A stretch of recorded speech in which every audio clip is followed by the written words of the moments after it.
Old గోవాలోని మరొక అత్యంత పురాతనమైన church the convent of saint Monica లేదా చాపెల్ ఆఫ్ సెయింట్ మోనికా అంటారు. ఎర్లీ 17th సెంచరీ అంటే 17వ శతాబ్దంలో ఈ యొక్క చర్చ్ని నిర్మించారు. ఈ saint Monica church saint Augustine tower అని మరొక పురాతనమైన చర్చ్ టవర్ దగ్గరలోనే ఉంటుంది. దీన్ని royal monastery of Santa Monica అని కూడా అంటారు. 17వ శతాబ్దంలో ఈ చర్చ్ నిర్మించిన కొంతకాలానికి ఒక పెద్ద అగ్ని ప్రమాదం సంభవించి చర్చిలో ఏది కూడా మిగలకుండా పూర్తిగా బూడిదైపోయిందని చరిత్ర చెప్తుంది. ఈ చర్చ్ పూర్తిగా కాలిపోయిన 15 సంవత్సరాల తర్వాత తిరిగి మరొకసారి ఈ చర్చ్ని ఇంత అందంగా నిర్మించారు.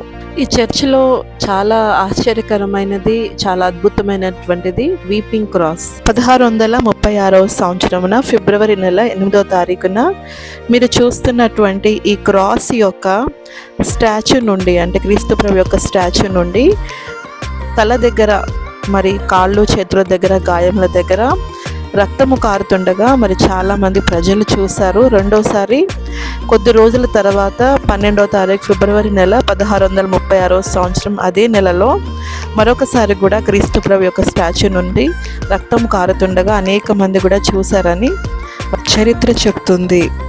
వీపింగ్ క్రాస్ కింద ఒక బుక్ పెడతారు.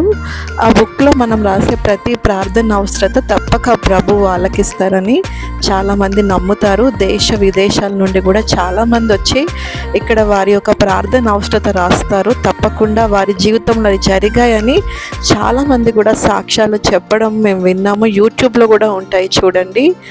మేము కూడా మరి మా యొక్క అనేక విషయాల కొరకు మరి మాకు పరిచర్లో తోడ్పడినటువంటి అనేక మంది సహోదరుల వారి యొక్క ప్రార్థన అవసరతలు అన్నీ కూడా దాదాపు 2.5 పేజెస్, 2.5 పేజీలు నేను చాలాసేపు టైం తీసుకుని ఆ బుక్లో రాశాను. తప్పకుండా మనము దేవుడు చేసే గొప్ప సాక్ష్యాలు వింటామని నమ్ముదాము.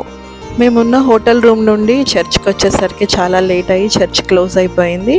అక్కడ మ్యూజియం కూడా క్లోజ్ అయిపోయింది. కానీ మేము వెనక్కి వెళ్తున్నప్పుడు అక్కడ సెక్యూరిటీ గార్డ్ ఇక్కడ మ్యూజియంలో కౌంటర్లో టికెట్స్ ఇచ్చే వాళ్ళు మమ్మల్ని పిలిచి అక్కడ ఉన్నవన్నీ కూడా చూపించి అక్కడ ప్రేయర్ చేసుకోవడానికి ఆ బుక్లో మేము కావాల్సినంత సమయము మా ప్రేయర్ రిక్వెస్ట్ అంతా రాసుకోవడానికి టైం ఇచ్చి మాకు ఆ మ్యూజియం అంతా కూడా మా ఒక్కరికి మాత్రమే చూపించడానికి దేవుడు కృపనిచ్చాడు.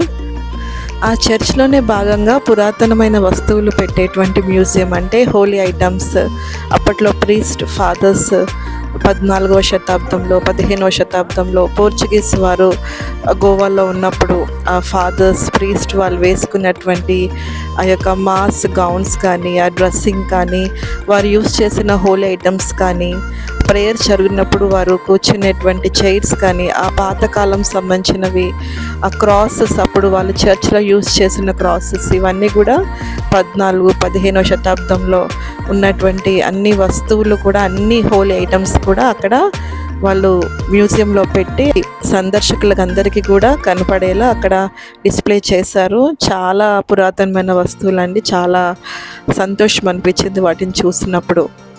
ఇక్కడ ప్రజలు చెప్తున్న మరొక అద్భుతం ఏంటంటే, మీరు చూస్తున్నటువంటి ఆల్టర్ దగ్గర ఉన్నటువంటి ఆ స్టాచ్యూస్ అన్నిటి దగ్గర కూడా ఒక వింతైన వెలుగు, క్యాండిల్స్ నుంచి ఒక వింతైన వెలుగు వచ్చి ఆ యొక్క ఆల్టర్ అంతా కూడా నింపిందని చాలామంది అద్భుతం గురించి కూడా చెప్తూ ఉంటారండి. ఈ స్థలము చాలా అద్భుతాలు జరిగాయి. ఇక్కడ ప్రార్థించిన వారి అనేక మంది ప్రార్థన అవసరతలు ప్రభువు అంగీకరించి వారి హృదయ వాంఛలు నెరవేర్చారని, ఇది చాలా మహిమ కలిగినటువంటి ప్రాంతం అని, చాలా పరిశుద్ధమైన స్థలం అని దేశ విదేశాల నుండి కొన్ని కోట్ల మంది ప్రజలు ఇక్కడ వస్తూ ఉంటారు.